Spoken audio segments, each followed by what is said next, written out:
Hey, how are you? And we're live. Welcome back to another Commonwealth Sports Betting video. I'm Ethan. Oh, talking some NHL playoffs and some hockey today. Kim and Tom already in the chat. Let's go, team. Let's go. Gonna be discussing some Stanley Cup playoffs, and as well as a comp pick at the end of this video. But to recap, last play I did was the Devils team total over 2.5, and that fell short.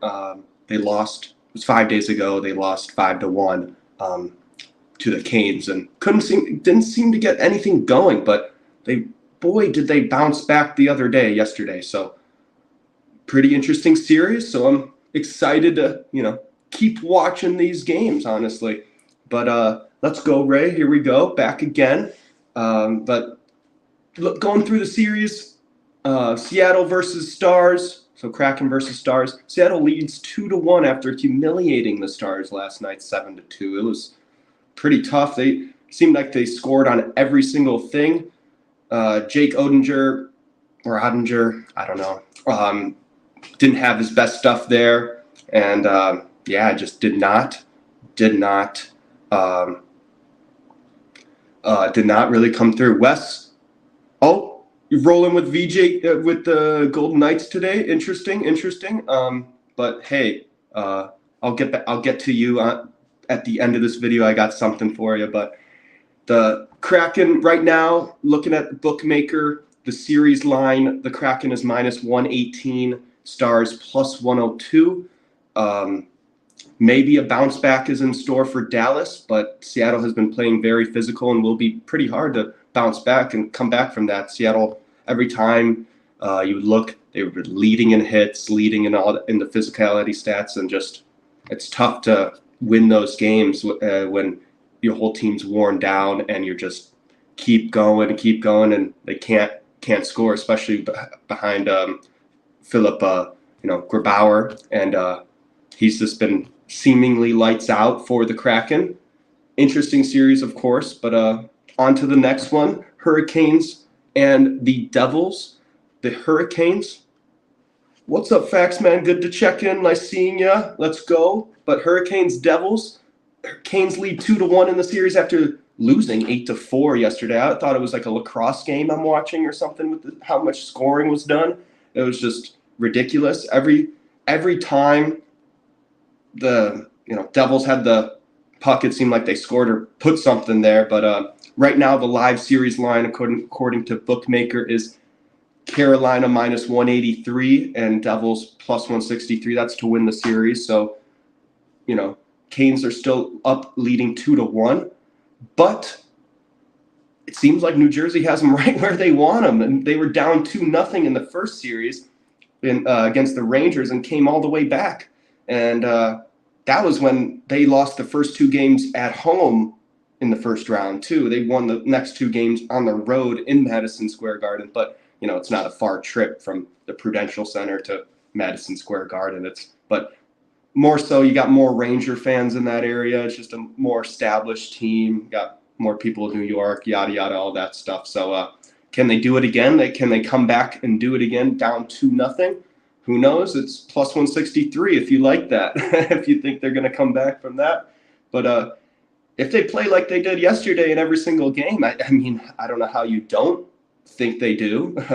But they still need some, work on the goaltending, letting up 4 goals. Like they can't win 8-4 every game. So maybe, try to get that, goals allowed number to 3 under 4. But yeah, you're right. That's true, Fax Man. They do. And it was just interesting in the first round. Anytime they came to the Prudential Center for the it was the Rangers going to the Prudential Center. It was like half and half fans. It was kind of crazy, which is pretty interesting. Florida, going on to the next series, but Florida, they stopped sale for all their tickets to billing zip codes outside of the U.S. So they're trying to limit the Leafs fans there.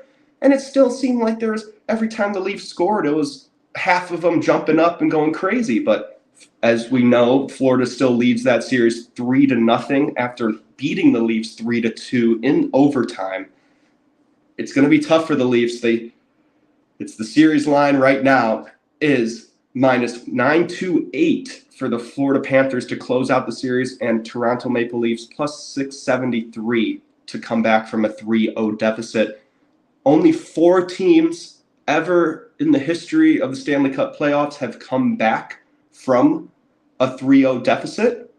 And welcome, TDC. Love to see it. Let's go. Oh, tell some friends. Let's go. Yeah, everyone tell a friend. Get more people here. And then Facts will drop some knowledge for you.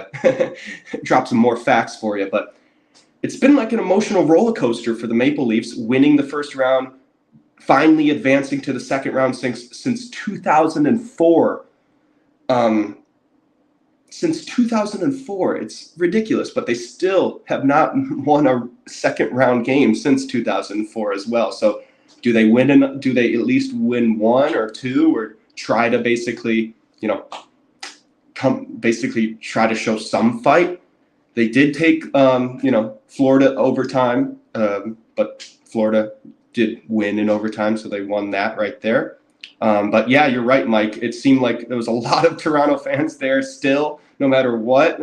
Florida, it doesn't seem like it's a big hockey town, that area. It's the stadium's in Sunrise, Florida, technically, but right by Fort Lauderdale and Miami. So, but it seems like a lot of snowbirds coming in, infiltrating their arena for that game. So it was kind of interesting. Every time the Maple Leafs scored, you saw half the fans jump up, but like the stadium sound was quiet, like and everything. So need 100 subscribers. Let's go. I know we have at Commonwealth Sports Betting, the YouTube channel, we have about 70. So hey, you saw it here first, folks. That's just more reason to tell more friends. Facts will drop some more knowledge, drop some more bombs in here, and just some more winners, honestly. But which interesting enough, going back to the Panthers-Leafs series, Panthers is up 3-0, as we know. But the Leafs, I forgot, I think it was in the 50s. In the 50s, the Leafs were the first team to come back from down a 3-0 deficit and won. It was in the finals, too, and they won. I don't know, it was like 54. I would have to double check on that. But yeah, 70 sucks. We need 100. We need to get to triple digits, that's for sure. But on to the next series. Edmonton Golden Knights.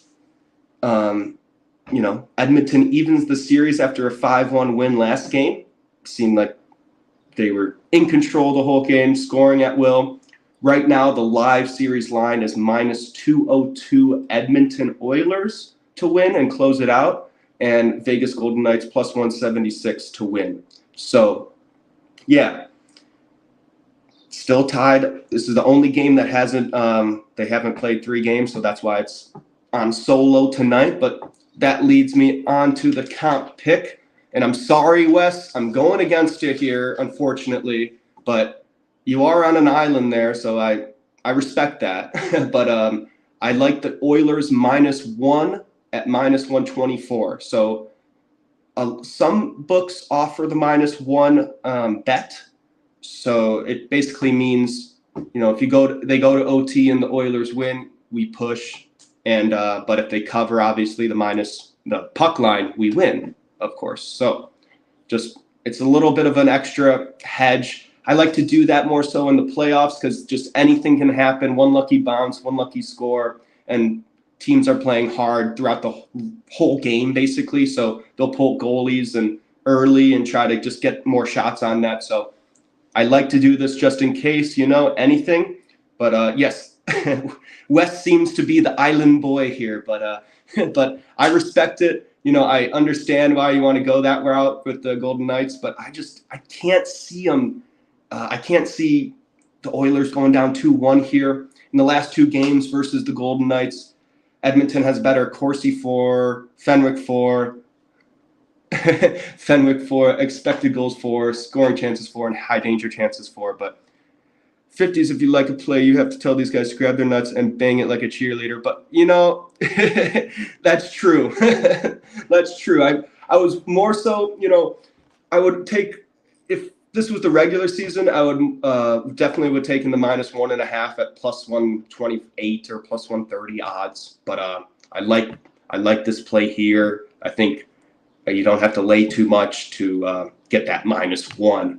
But and through the first two games, the Corsi for percentage, scoring chances for percentage, high danger chance for percentage, it's a wide margin between them two. Also, in all of the playoffs, out of the 16 teams that made it originally, Edmonton is 6th in Corsi for, 5th in Fenwick for, 3rd in expected goals for, 4 scoring chances for, and 3 high danger chances for. And then Knights 13th Corsi for, 12th Fenwick for, 7th expected goals for, 13th scoring chances for, and 10th high danger chances for. So there's some disparity between these two teams, and you got the best player in the league. I mean, it's tough to go against them. There were times in the regular season I would want to bet against the Oilers, but I just remembered on how good their roster is. It would just scare me a little bit because they didn't have the best advanced metrics and stuff during the regular season. But anyway, I think they get it done here. So the -1, -124. Last time I checked, it was -125 on Barstool. I know Barstool and Caesars for sure, they offer that -1 line. You can toggle the puck line spread. But if your book does not, I like to use this website. Rarely I do -1 lines or +1 lines, but it's yourfielderschoice.com/runline_calculator. You basically, if you're betting to risk, you click that, or betting to win a certain amount, you put that amount in, you put the odds for the money line, and then you put the odds for the puck line. And then it basically spits out what you're supposed to bet or risk on each individual bet. It cuts it down, basically makes it be a -1 bet essentially. So if your sportsbook doesn't offer that, feel free to go to yourfielderschoice.com. I like that. Good tool to use. You can basically make your own -1 bet. You're right. It's a bad habit. We're gonna fucking win. It's gonna cash. I believe this. -1, -125 now. So I'll grade it as the play. So Oilers -1, -125. I would like to see that, Mike, honestly. Honestly. I bet no one could stop that. No one could stop the Faxman slap shot, that's for sure. In the slot too. But yes, it's gonna cash this one. Let's do that. The Oilers are at home. Got the best player in the league. You got 3 100-point players this season on the roster. What more do you want, honestly? Got Draisaitl, Connor McDavid, Hyman. I think first name Buster. No, I'm kidding. Okay. Sorry, guys. Maybe I got a little too far there. But yes, again, Oilers -1, -125 we'll grade it at. Last time I checked, it was on Barstool. I think Bet Rivers does it too. But if you guys don't have the -1 available, feel free to go to Your Fielder's Choice again, yourfielderschoice.com. It's a little calculator, basically tells you everything you need to know, how much to risk on each certain bet. You'll bet some of it on the money line, some of it on the puck line, and they'll spit out the numbers for you. But all right, thank you, Fax. I appreciate it, and you guys have a good rest of your day. And remember, Oilers -1. Used to date Kanye. Okay, now we're going too far. I'm pretty sure he did. I mean, last time I checked, you could get anyone, honestly. But that's true too, Faxman. But it's a cool little, it's basically for people that don't want to do the math and try to do their -1 bet. But again, Oilers -1, -125. You guys have a good rest of your day, and let's cash this bet tonight and watch some playoff hockey. Let's go.